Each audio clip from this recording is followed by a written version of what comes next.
Hi friends, ఈ వీడియోలో చాలా టేస్టీగా క్విక్గా ప్రిపేర్ చేసుకునే బ్రేక్ఫాస్ట్ రెసిపీని చూపించబోతున్నాను. ఇది బ్రేక్ఫాస్ట్గా కానీ స్నాక్ రెసిపీగా కానీ చాలా బాగుంటుంది. చాలా సింపుల్గా చాలా తక్కువ టైంలో తక్కువ ఇంగ్రీడియంట్స్తో ప్రిపేర్ చేసుకోవచ్చు. అంతేకాకుండా చాలా హెల్దీ అండి. దీన్ని సాబుదానా చిల్లా అనొచ్చు, లేదా సాబుదానా పరోటా అని కూడా అనొచ్చు. టేస్ట్ కూడా చాలా బాగుంటుంది. పైన క్రిస్పీగా లోపల సాఫ్ట్గా చాలా టేస్టీగా ఉంటుంది. సో ఈ డిఫరెంట్ బ్రేక్ఫాస్ట్ రెసిపీని అలా ప్రిపేర్ చేసుకోవాలి. ఇప్పుడు చూద్దాము. లేట్ చేయకుండా రెసిపీని స్టార్ట్ చేసేద్దాము. ఈ రెసిపీ కోసం ఫస్ట్ సగ్గుబియ్యాన్ని తీసుకోవాలి. 1/4 కప్ వరకు సగ్గుబియ్యాన్ని తీసుకోవాలి. నార్మల్ బౌల్ అయితే 1/2 కప్ వరకు సగ్గుబియ్యాన్ని తీసుకుని 2 to 3 టైమ్స్ వరకు బాగా వాష్ చేసుకున్న తర్వాత మీరు ఎంతైతే సగ్గుబియ్యాన్ని తీసుకున్నారో అంతే క్వాంటిటీ వాటర్ వేసుకుని 3 to 4 అవర్స్ పాటు బాగా నానబెట్టుకోవాలి. మీరు మార్నింగ్ చేసేటట్టయితే ముందు రోజు నానబెట్టి పెట్టుకోవచ్చు. లేదంటే మీరు ఈవినింగ్ టైంలో చేయాలి అనుకుంటే మార్నింగ్ టైంలోనే సగ్గుబియ్యం నానబెట్టి పెట్టుకోవాలి. ఇలా చేస్తే సగ్గుబియ్యం బాగా నాని ఉంటాయి. సగ్గుబియ్యాన్ని ఎన్నైతే తీసుకున్నారో అన్నే వాటర్తో మీరు ఇవి సోక్ చేసి పెట్టారు అంటే ఇవి ఇలా పొడిలాడుతూ ఉంటాయి. ఇవి బాగా నానిన తర్వాత మీకు నొక్కితే బాగా మెత్తగా అయిపోతాయండి. చాలా సాఫ్ట్గా కూడా ఉంటాయి.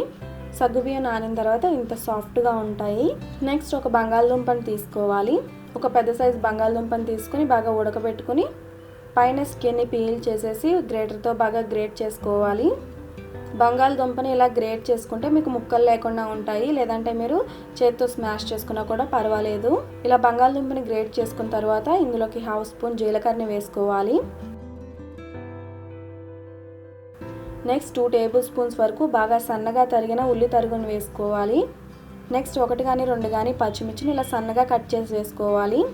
నెక్స్ట్ రుచికి సరిపడా సాల్ట్, 1/4 కప్ పెరుగు, బాగా సన్నగా తరిగిన కొత్తిమీర,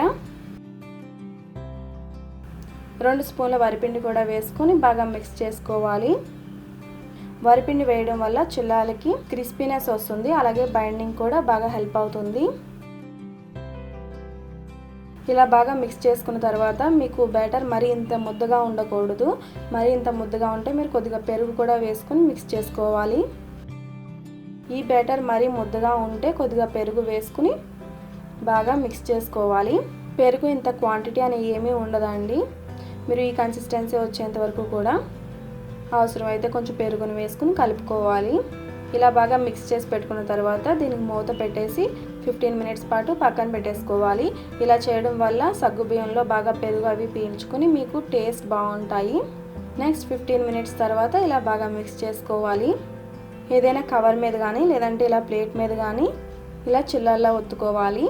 ఇవి వడలాగా మరీ మందంగా ఒత్తుకోకూడదండి. ఇలా కొద్దిగా పల్చగానే ఉండాలి. ప్లేట్ని ఇలా తిరిగేసిన తర్వాత వాటర్తో ఒకసారి తడిపి మీరు ఇలా ఒత్తుకోవాలి. ఇలా అయితే మీకు చాలా ఈజీగా ఉంటుంది. సో ఇలా ఒత్తుకున్న తర్వాత పెనం మీద ఆయిల్ వేసుకుని బాగా ఫ్రై చేసుకోవాలి. ఇది లో ఫ్లేమ్లోనే ఫ్రై చేసుకోవాలండి. చిల్లాలని ఇలా మీరు ప్లేట్ నుంచి రిమూవ్ చేసి చేత్తో వేసుకోవచ్చు. లేదంటే మీకు కుదరకపోతే లేదంటే మీకు ప్లేట్ నుంచి రిమూవ్ చేయడం రాకపోతే ఇలా ప్లేట్ని ఉంచితే మీకు ఈజీగా ప్లేట్ నుంచి రిమూవ్ అయిపోతుంది. మీకు చేత్తో తీయడం రాకపోతే ఇలా చాలా సింపుల్గా కూడా మీరు చేసుకోవచ్చు. ఇవి లో ఫ్లేమ్లోనే ఫ్రై అవ్వాలండి. ఇది ఒక్కొక్క సైడ్ ఫ్రై అవ్వడానికి కొంచెం టైం పడుతుంది. ఒక్కొక్క సైడ్ వేగడానికి 5 to 10 మినిట్స్ వరకు టైం పడుతుంది.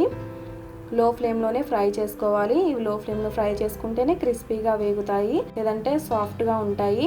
ఇవి చాలా టేస్టీగా ఉంటాయండి. పైన క్రిస్పీగా లోపల సాఫ్ట్గా చాలా బాగుంటాయి. ఇన్స్టెంట్గా మీరు బ్రేక్ఫాస్ట్ చేసుకోవాలన్నా లేదంటే ఈవినింగ్ స్నాక్గా ప్రిపేర్ చేసుకోవాలన్నా కూడా చాలా ఈజీగా చేసుకోవచ్చు. చాలా క్విక్గా అయిపోతాయి. ఇవి నిలవ పచ్చళ్ళతో చాలా టేస్టీగా ఉంటాయండి. అలానే సాస్తో కూడా బాగుంటాయి. ఇవి హెల్త్కి కూడా చాలా మంచిదండి. ఎక్కువ వేడి చేయదు. వేసవికాలంలో మంచి ఇన్స్టెంట్ బ్రేక్ఫాస్ట్ అని చెప్పుకోవచ్చు. సో ఈ రెసిపీని మీరు కూడా తప్పకుండా ట్రై చేసి మీ ఫీడ్బ్యాక్ని నాకు ఈ వీడియో కింద కామెంట్ సెక్షన్లో తెలియజేయండి.